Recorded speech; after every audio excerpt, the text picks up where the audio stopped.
Hello and welcome to the Crossroads Soccer Show on Sports Radio 810 WHB. My name is Nate Bukaty, and it's great to have you with us. Usually I'm joined by my co-host, Matt Beasler, but Matt couldn't be here today. I've got two great guests in studio instead, and we're going to have a lot of fun on the show today. But the first thing I want to do is make sure to thank our sponsors. The Crossroads Soccer Show is, as always, presented by Blue Cross and Blue Shield of Kansas City. From here, for wherever you are, that's the benefit of blue. Visit bluekc.com/benefit of blue for more information. Also want to thank Michelob Ultra, the official beer sponsor of the 2026 FIFA World Cup. And that, if you're just joining us for the first time, is what this show is all about.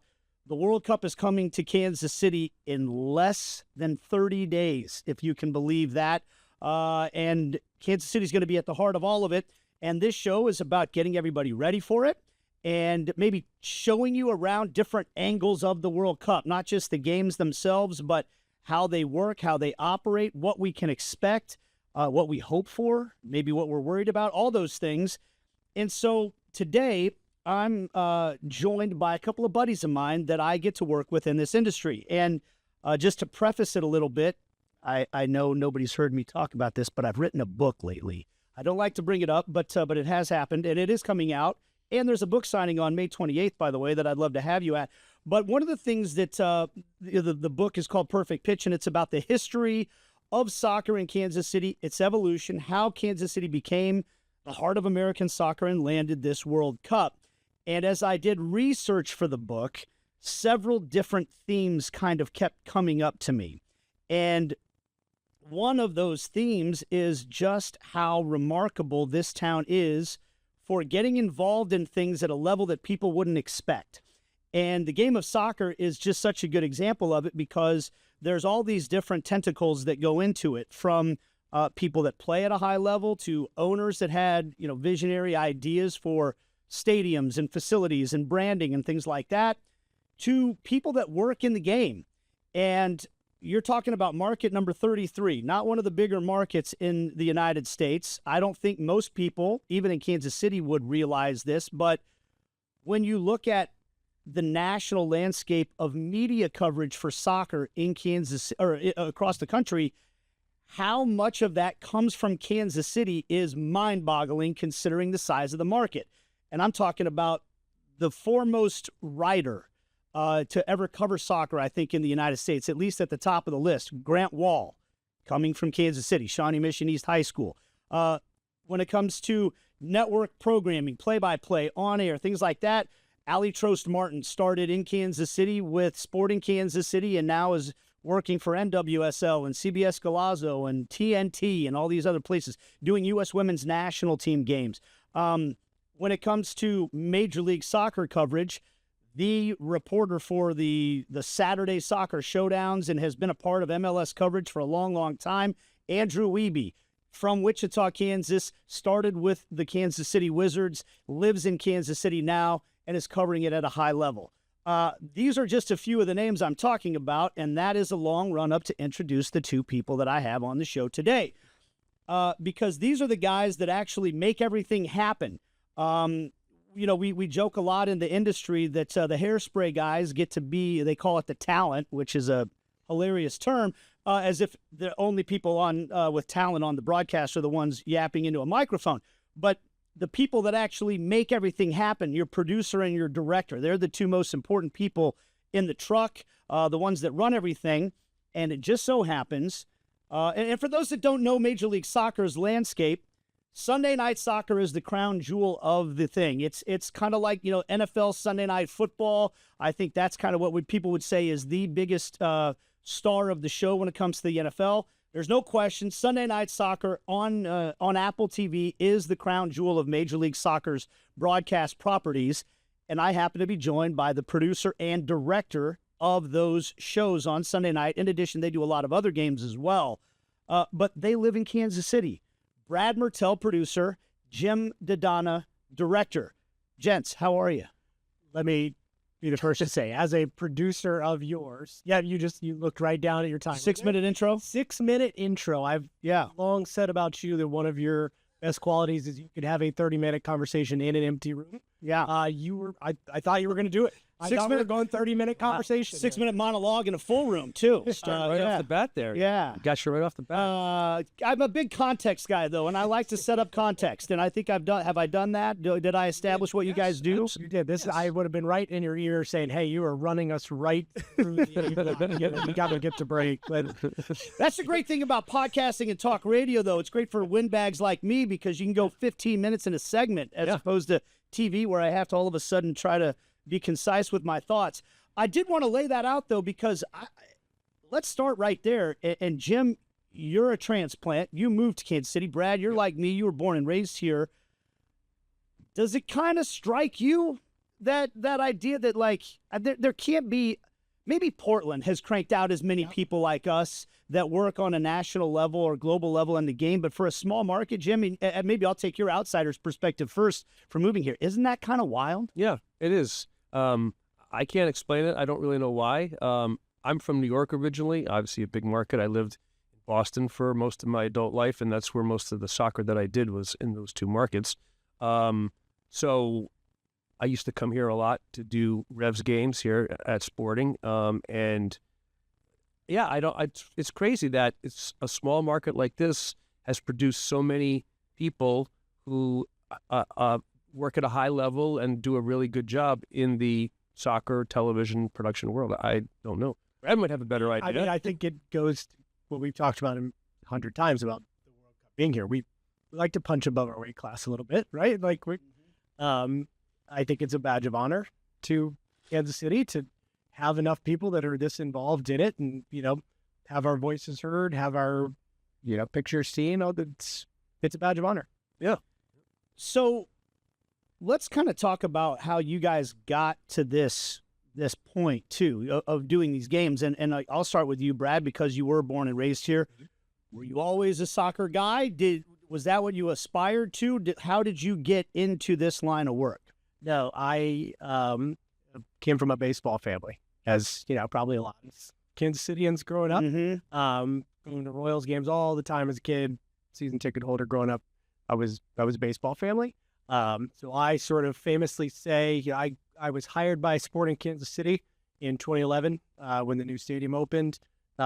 First did the video board shows there.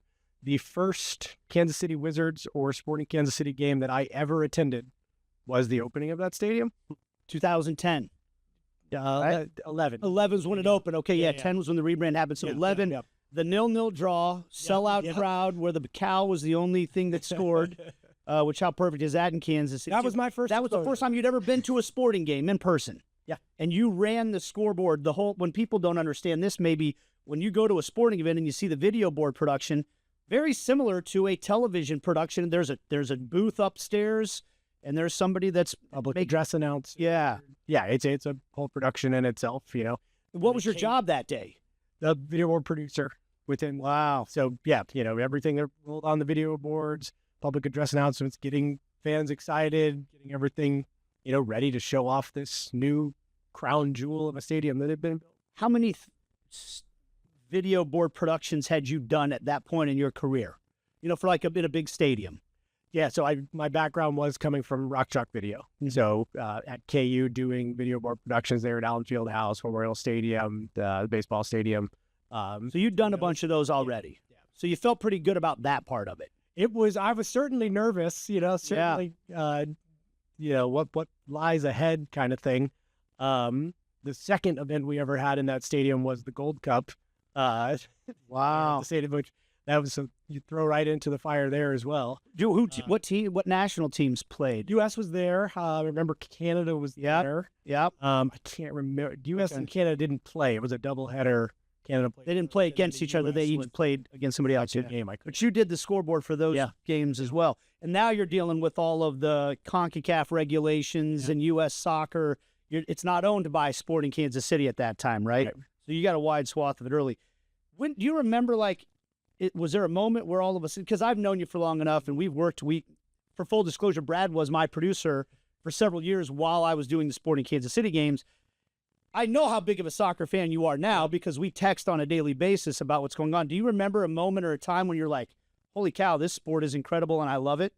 Yeah, and I do want to say, it's not that I wasn't a soccer fan. It's not that I was completely Okay, so you already kind of followed exposure to but I was more of a U.S. national team fan. I mean, I grew up watching all the World Cup games, staying up until the middle of the night to watch games at 2 a.m. I understood the game, played a lot of FIFA, a lot of video games. That kind of exposure. I just didn't have a ton of exposure to MLS, Kansas City Wizards, Sporting Kansas City. Okay, so then, but now, now I'm waking up on Saturday mornings watching EPL, watching a ton of MLS games. Yes, consumed by it for sure. And again, if you're watching on video, you're seeing Brad Mertel. If you're listening to us on the radio, you're listening to the voice of Brad Mertel, producer of Sunday Night Soccer on Apple TV for Major League Soccer. And you guys are positioned the way you are in the truck, right? Brad's on the left, you're on the right. That's what Jim said, right? I always have to sit on his right. I've never seen the right side of the I'm only comfortable when I'm on the right side. Yeah. Okay, and so we got Brad Mertel, and the producer, then Jim Daddona, the director. For those that have never been in a TV truck, I find the magic of television fascinating. You got your producer, then the director, then the technical director, who's the one that pushes the big buttons on the Star Wars board, right? And so let's do that real quick, Jim. Like, how would you describe what your job is, in a game? My job is to decide how to best visually represent the broadcast. So we have a lot of cameras that we use for different, and they have different roles and different requirements that they have. But basically, both of us, our job is to basically document the game the best way that we can, hopefully with a little style to it as well. But what a director basically does is looking at all the cameras and is deciding which camera, what cameras are going to do, and then which camera I'm going to decide to put on the air. And then I tell the technical director to take camera 2, and then that person actually is the one that hits the... He pushes the button to execute your orders. But you are also telling the camera guys sometimes what to shoot. A lot of that. Yeah. And, it all depends on, we travel all around the country. You were talking about soccer and everything. And sort of when MLS started, because I was around back then when it did, no one knew anything about soccer, if I'm being totally honest about how to broadcast it, including all the camera operators and all the tape people. And we didn't have a league to broadcast. No one had. There was no frame of reference except if you watched. Like, I'm old enough to remember the Cosmos. I used to watch the Cosmos with Pele, and it was great. But it's not something that I studied or ever had a desire to just do soccer, which is now all that I do and what I love to do. But so anyway, different markets have different levels of crew. So as a director, sometimes you select, the camera people are so good that they know what shots to get, and they'll self-edit.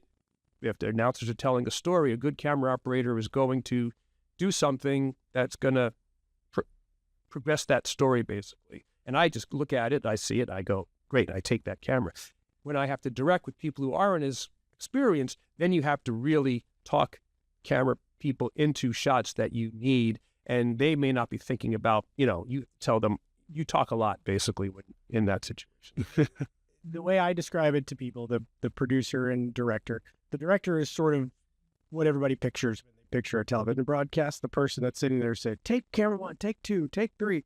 That the director is worried about what's happening now. Here's what's happening right now on the screen. The producer is what's coming next. Whether it be replays, re-showing that, or talking to announcers, getting promotions ready, any ad reads, those kind of things. Your producer is almost like the third man in the booth with the play-by-play and the color announcer. You're sort of in their ears. The public doesn't hear what you're saying, but you're kind of within that conversation. And so producer worries about what's coming next, that you're sort of the planning out of the show, the formatting, and then the director is what's happening now. So, Jim, you mentioned you were in broadcasting as a director, and then the soccer thing kind of came along because MLS, that's how you got involved? Pretty much. I did a couple of things. I used to work at a place called Sports Channel New England, which is a regional sports network, and we used to do sometimes we would do some college soccer, or there used to be like a semi-professional league, but like very minimal. And I grew up watching some soccer, but played a little bit, but I didn't know anything about the sport. And basically when MLS came along, there were all these teams and they needed broadcast people to do them. And so they basically just would hire, you're a producer, you're a director, come on over. And so we all basically learned together. Really, I'm sure if you went back and looked at an MLS local broadcast in 1996 or 1997, you'd see some pretty egregious on-air things that happened. I remember things like putting full-screen graphics up over action, like things like that. Because it's a totally different sport than most of our other sports. There's not a lot of stoppages. You have to find the places to do the things that we do. Put in a graphic or do a replay, and people didn't know how to do that back then. So it was like a wild, wild west, and we used to literally bring DVDs to the trucks with us when we would go on the road, and you'd sit back in the tape room and you'd show EBS operators, this is offside. This is where you start the play. EBS is the replay machine, by the way. For people that don't know, there could be as many as 4 guys in the truck taking in 4 different cameras. They're recording those cameras the whole time. And that way, when you're watching it on TV at home and you see, okay, there was a great goal, and you see 7 different angles of it, those different operators are taking those different cameras in, and then they come to Brad, right? And telling to me, hey, it's great on this. It's great on this angle, great on this angle. And, I sort of put them in order and tell him, all right, here's where we're going. So you're having to do a 101 with the replay operators to show them what they should be looking for in a game. Camera people, too. Camera guys. Even now, there's certain camera people, like offside framing for certain cameras. That's their job, is to be, Because that camera guy could be working a football game the day before or a basketball game. Everyone came from football, basketball, baseball, not soccer. And so, people who maybe watch it at home, they see a lot of camera one and, the guys are running back and forth, but there's actually a lot of assignments and things, very specific things that cameras do and tape operators do to document the game. It's not, so teaching that and all of us learning how to do that the right way took, years really to do. But yeah, so, and I did other sports as well, just like Brad, we're all sports people, sports production people, but it's evolved over the years. Now, like since the Apple deal started, I haven't done anything else except soccer since 2023. Yeah. And it's great. Love it. I mean, I think that all 3 of us are kind of in that boat. I worked at Sports Radio 810 doing every sport you could imagine, and now I still do some of that, but now 90% of what I do is in the game of soccer, and I'm kind of loving it that way. And I think we'll take a break here. We're going to get into this World Cup and what happens with the game of soccer going forward. I think this is a fun one for the audience, hopefully, because I'm trying to give you some pictures of the game of soccer in America and what you can learn about it. It is so different because in 1994, when the World Cup came here, they had broadcasters doing the games who didn't know anything about soccer. And now we're seeing behind the scenes, the camera guys, the producers, directors were learning the game because there was no league to learn from. Now we have a 30-year-old league with 30 teams in it, broadcasters, producers, directors, statisticians who actually live the game. And I think it makes us so much more prepared to try to help communicate it to the audience, which is what I want to get into next. I want to talk with these guys about how we tell the story of soccer best to an audience that maybe is still learning the game. So we'll do that as we continue. We're presented by Blue Cross and Blue Shield of Kansas City, also by Michelob Ultra. I've got Brad Mertel, who's a producer for Sunday Night Soccer, Major League Soccer on Apple TV, and Jim Daddona, who is the director for that same show, Kansas Cityans, and we're getting ready for the World Cup. We'll be back after this. And we're back on the Crossroads Soccer Show on Sports Radio 810 WHB and wherever you get your podcasts. We appreciate you downloading, listening, subscribing, viewing, writing reviews, doing all the stuff you can to get the word out there for everybody. And we thank our sponsors, Blue Cross and Blue Shield of Kansas City and Michelob Ultra. I'm Nate Bukaty. Matt Beasler is out this week. I've got a couple of my buddies in studio, and we're talking about how we tell the story of soccer. Producer and director for Major League Soccer on Apple TV, Brad Mertel and Jim Daddona. And that's what I want to get into next, guys, is I I've told this story before, but when I first got into play-by-play, Peter Vermees sat me down, and a guy that really cares a lot about trying to grow the game. And it's one of those conversations that changed the way I looked at broadcasting. And he said, we have a problem with soccer in this country, which is that the average American doesn't understand it. And I hear that from people all the time. I go to my youth kids soccer games and they'll say, well, I don't know the game. I don't understand what's going on. And it's hard to enjoy something if you're not understanding it. Peter said the biggest reason that people don't understand it is because our broadcasters don't understand it well enough to teach the game. That's how people learn sports. When you're watching an NFL game, you got broadcasters that are telestrating things and breaking things down, and you learn every time you're watching the game. So I always think about that when I take the air, like how could I help somebody enjoy and understand what's happening a little bit better when I'm doing a game. You guys are in charge of everything involved and a little bit about what we say, but more so, like you said, the visual components, the audio components. So like Brad, let's start with you.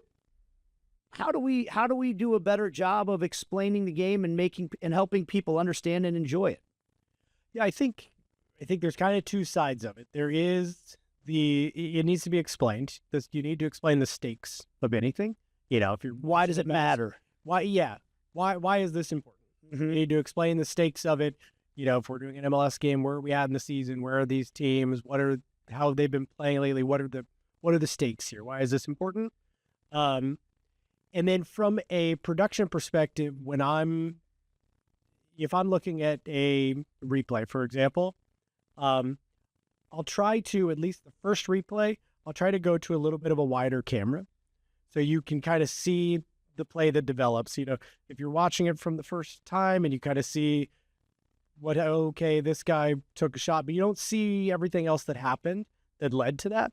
And if I do a replay that's just on that guy and we haven't seen his teammate who maybe made a run down at the bottom and took a defender with him and created that open space, okay, great, we've seen the shot, but it's kind of what I was watching the first time. But if I can go to like a wider angle that shows kind of the intricacies of movement, all the different players on the field, I think that's a real teaching moment. And then the other part of that is if I can do a tighter angle of a replay, now I'm seeing the real intricate footwork, the different things. Technique of the player. Technique. I mean, we just did Messi against Portland last night, and Messi had an assist that, 5 different touches all on his left foot, weaving through different people.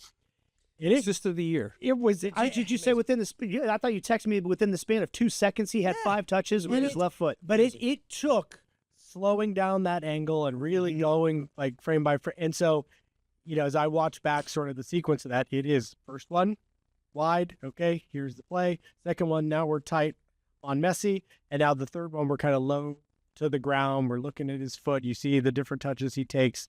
And so there's kind of, a sequencing of explaining that play visually to the viewer.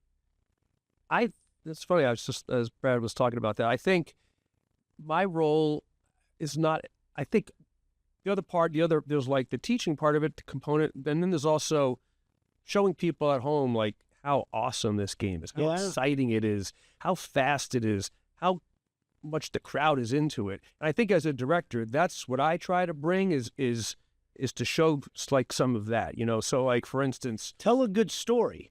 Basically, is that what you're saying? Like, you got to tell a good story. Tell a good story, but tell it in a way.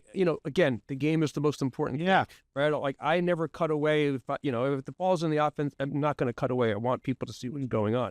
But like, if someone is making a run down the far sideline or the near sideline, and other directors do this as well, it's not just me, but like, I try always to cut what we call like a speed shot, where you cut low and you see the guy run by, and it just gives the viewer, you can see how fast these guys are, how athletic they are. Crowd gets into it, like all that kind of stuff. So to me, I like to think of it as like try to give the people at home like the best seat in the house, basically. So there's the teaching component of it, help people understand the sport, and also the showing the athleticism and the excitement. So I think that's sort of like what we do in tandem. I do think the most important thing is just to explain to people why this game matters. You can hook people in with that, and I don't need to explain to you exactly what the offside rule is or the handball is, because I can't explain what the handball rule is. I don't know if you can. We will debate that all day. All three of us have a different idea. I don't think as a viewer you have to understand those intricacies to enjoy it. I think if I understand what the stakes are, if this is my country playing, if this is my hometown team, if this game affects my team, I think that's the stuff that ropes people in. That's such a great point. I got what I did there was I put the cart before the horse big time, because before education needs to be interest. You know, I remember a buddy of mine as a producer, a documentary producer, told me one time that the number one job of storytelling is make people care. If you care, a good example of that was the Drive to Survive docuseries on the F1 stuff. How many people got into F1 because of that? I've never been a car guy my entire life. I barely know where to put the gas in my own car. Yet all of a sudden, watching one season of that, I cared about who was winning and losing. And if you care about who's winning and losing, then you start paying attention to why they're winning and losing. And then all of a sudden, the tactics of the endeavor matter to you. But if you don't care about the outcome at all, that stuff's not going to matter anyway. So I guess that's a really good point. Like, the number one question should be, how do we get people to care?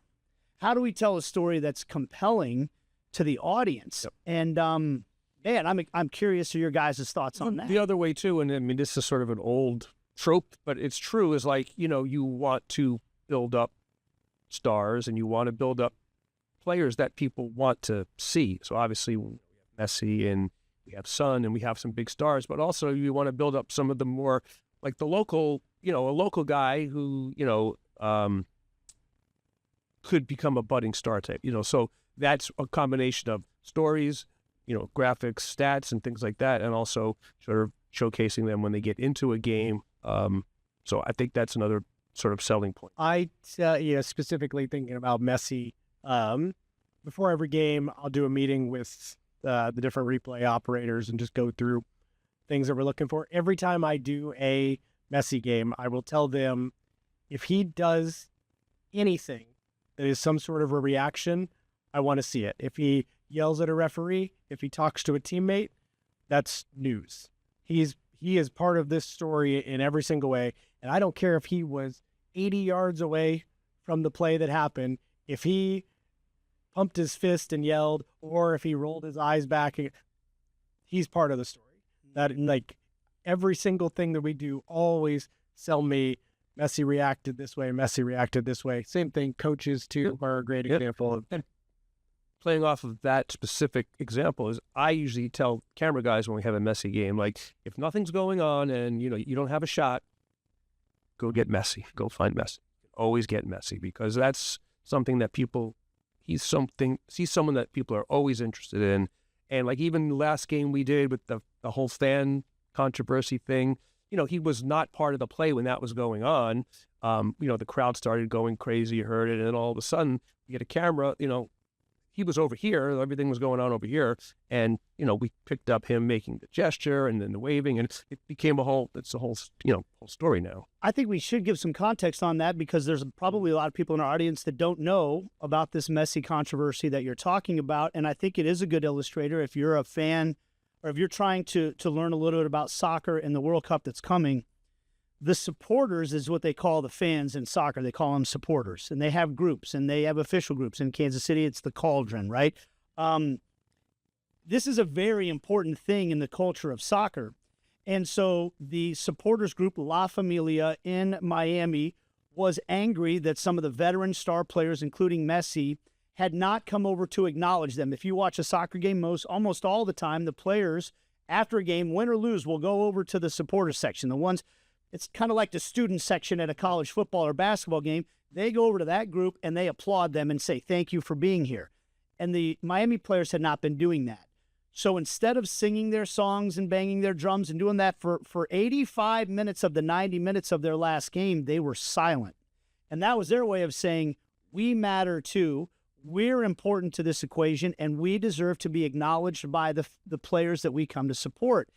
And I'm trying to think of an analogy to a traditional American sport where something like that would happen. It really is a uniquely soccer idea, isn't it? Yeah, college sports would probably be, I can't think of an example, but I mean, you know, it's probably students not showing up. You know, or, we're not gonna, but they're like, we demand to be acknowledged by the players, you know. Yeah.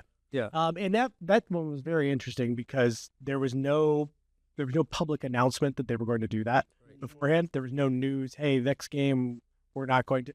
It all sort of played out in real time.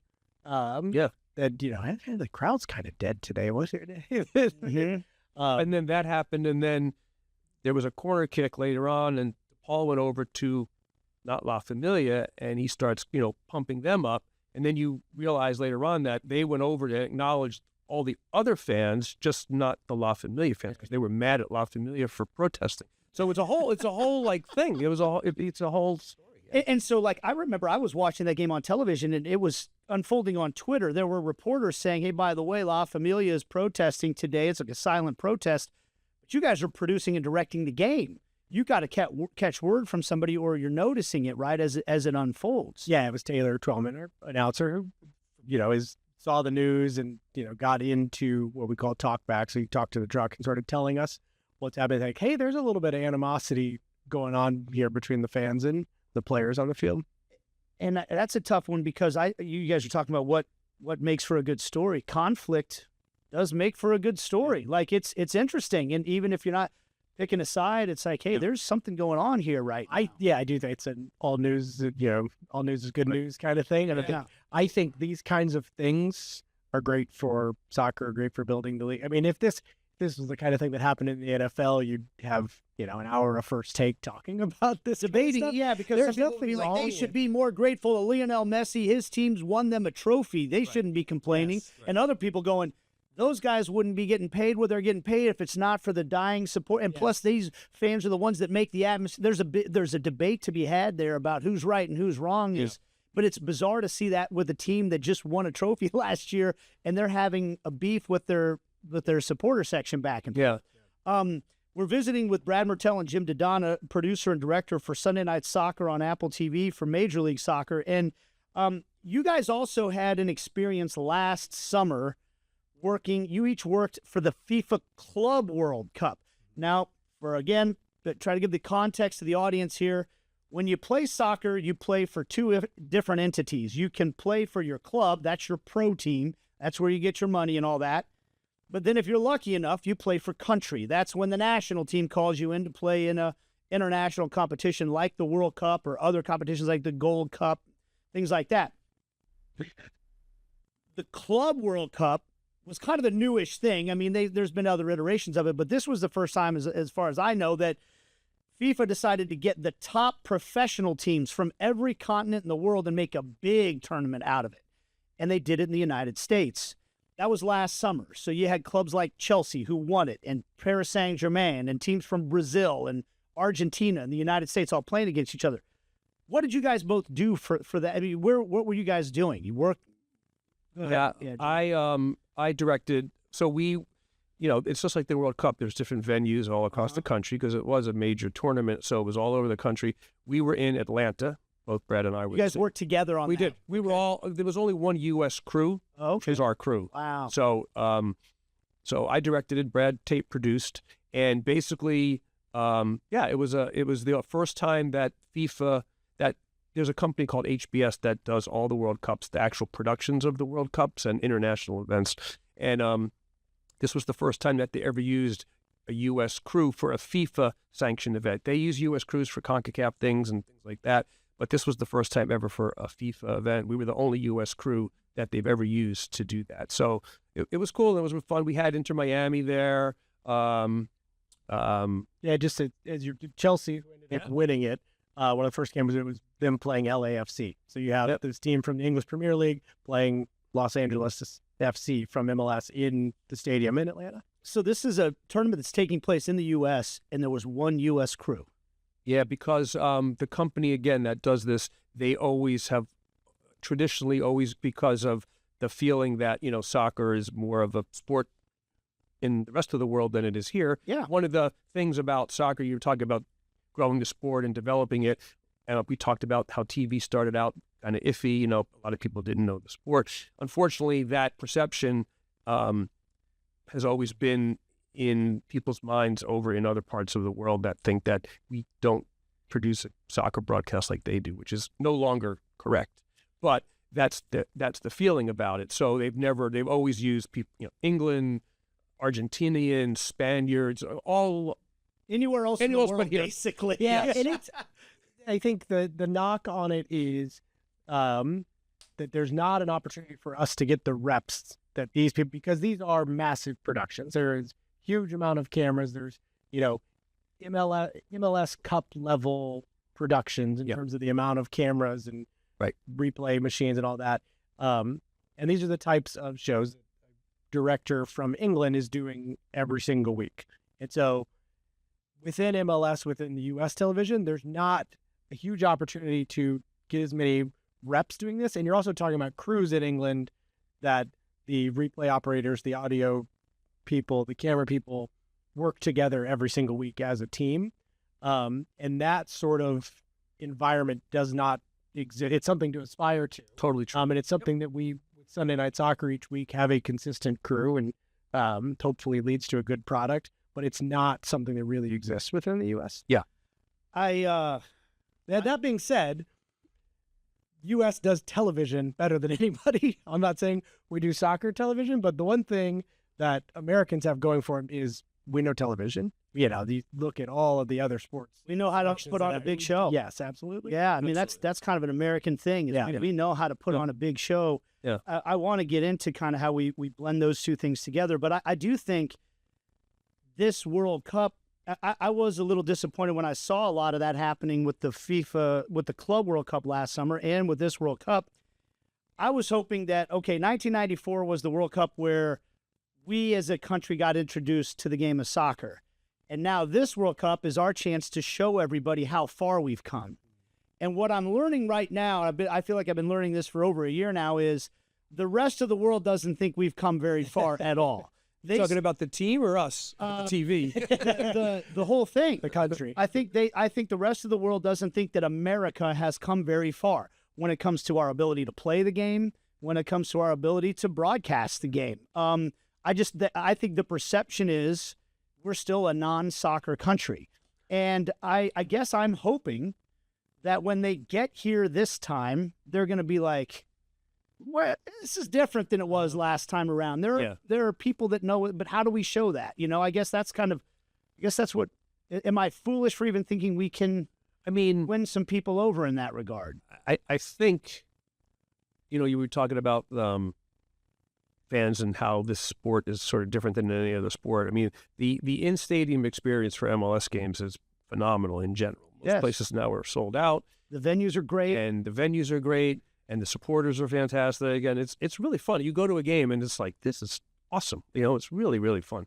And hopefully that's going to translate as, these international teams come in. A lot of people in the United States are big international soccer fans, as we all know. So it's not like people aren't going to be rooting, who are Americans, aren't going to be rooting for Spain or England or whoever, because that's who they follow. They follow Manchester City, or they follow, so they have favorite players. That doesn't mean they're not going to root for the U.S., of course. But so I think there's that. And then hopefully I think soccer has become just more, even though there may be a perception that it's still, we're not ready for it or whatever, soccer has become it's a big part of the American sports landscape now. I think it is. I really do. Is it American football? No. Nothing is. But nothing is, exactly. Yeah. But I think it rivals the NHL. I think as a sport that has a very strong following among a certain group of people. NHL's not, people don't love it everywhere they go, but people who love the NHL really do in the United States. And I think soccer is definitely equal to that, and I think it will only continue to go higher. There's polling data out there that says it's more popular with more Americans than baseball now.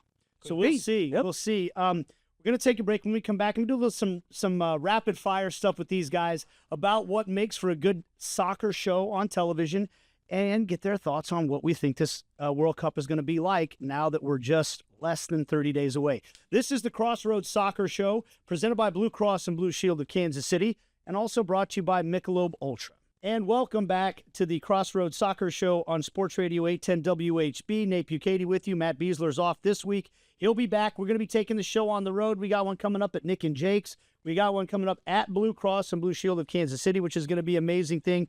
And go back and watch the previous episodes if you haven't already, as we're getting you ready for this World Cup that I think is going to be transformative in the United States. And I've got two of my good buddies, Brad Mertel and Jim Daddona, producer and director of Sunday Night Soccer, which is the crown jewel of our Major League Soccer broadcasts on Apple TV. And guys, I've got a little rapid fire stuff for you here, because we've been talking about what goes in behind the scenes to when we're showing people the games coming up. So I'll kind of go back and forth. I'll start with you, Brad, and we'll alternate who gets to go first.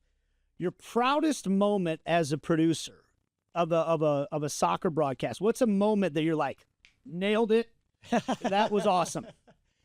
My favorite match that I've produced up to this point was the Leagues Cup final last year.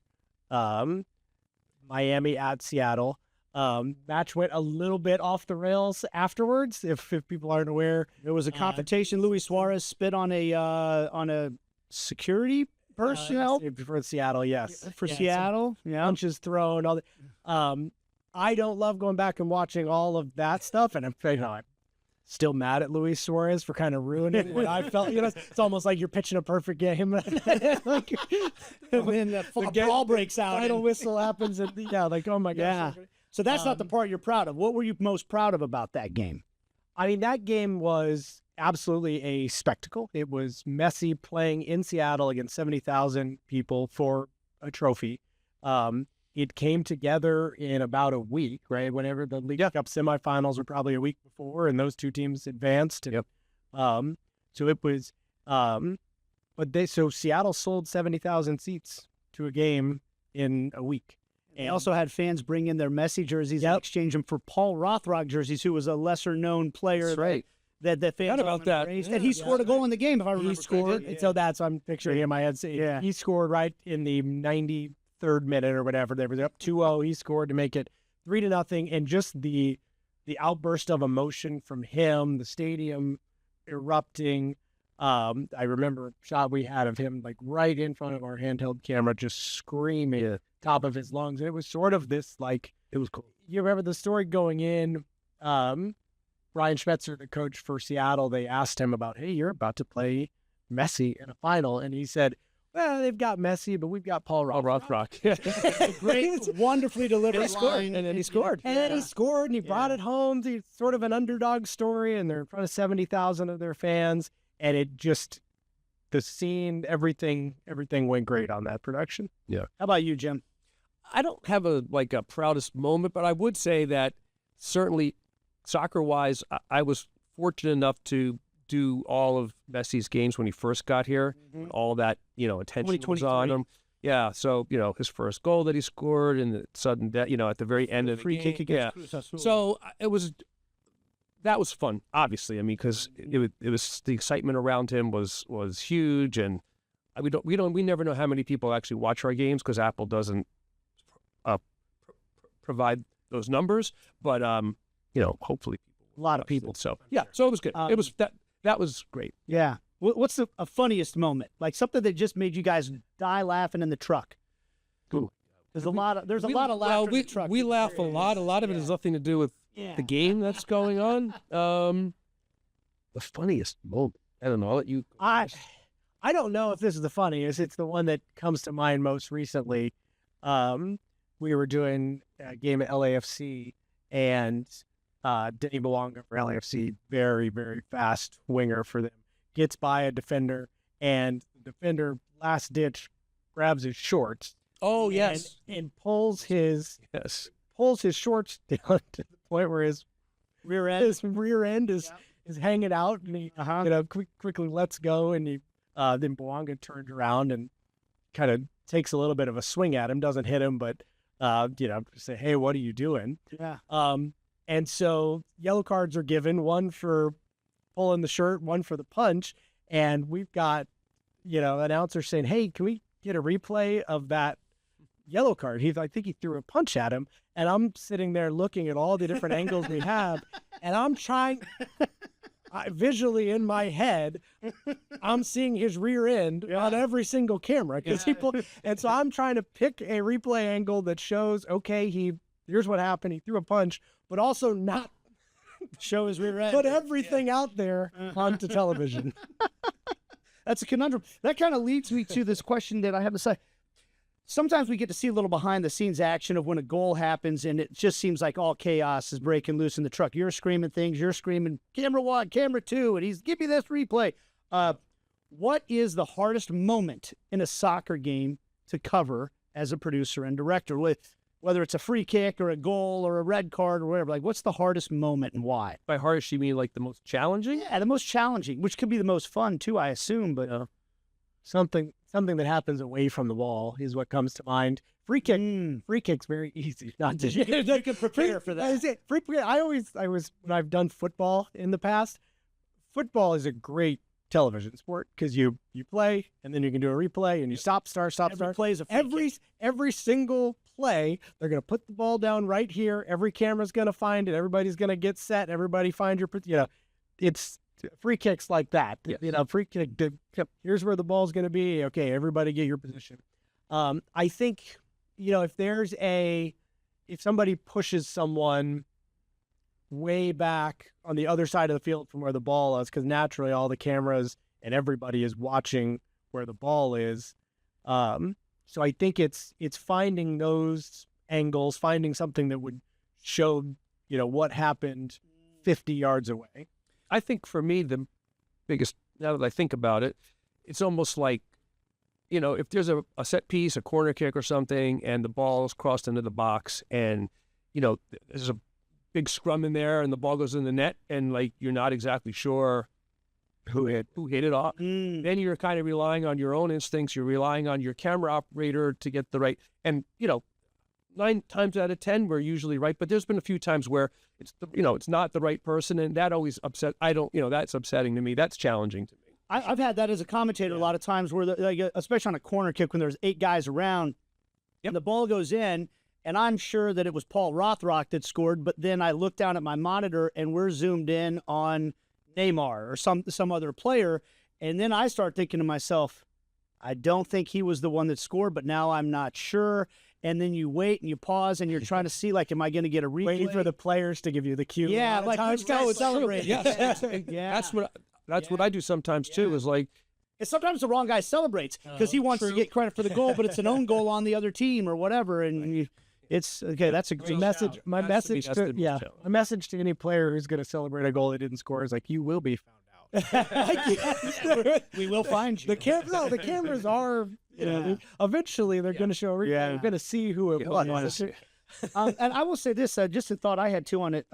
If you're a person that maybe wants to take in the game and think about it, what Brad just brought up about the dead ball thing, that's the better part or the easier part, I think, about covering American football is there are all these stoppages where you get to set and recollect and formulate your game plan. Tough part about American football is how much misdirection is involved, where they actually try to hide from you where the ball is and who has it, which is really tough for camera operators and directors. That doesn't really exist in soccer. You always know where the ball is. The tougher part is it never stops. So you're just constantly reacting. There's just all these really rare moments where the game stops. And I want to talk to you guys for another hour and a half, but we're out of time. Thank you guys so much for coming in. I hope you had fun talking about this, because I certainly, and I hope you as an audience enjoyed it. But thanks, guys. Absolutely. Thanks, Nate, for having us. us. It was fun. These guys are working the World Cup in very top secret ways that I can't talk about. So you're just going to have to, maybe someday when it's over, Absolutely. we can regroup. Stories from Kansas City. Yeah, that's right. Yeah, but hopefully this gives you a little bit better understanding of parts of the game, the television broadcast aspect of it. Maybe you'll watch the games with a different perspective now because of Brad Mertel and Jim Daddona. And the next time you're bragging to people about Kansas City's soccer heritage and culture, you could say the best producers and directors and broadcasters. It's very self-serving here. They all come from Kansas City. That's going to do it for this edition of the Crossroads Soccer Show, presented by our friends at Blue Cross and Blue Shield of Kansas City, and also brought to you by Michelob Ultra. See you next week.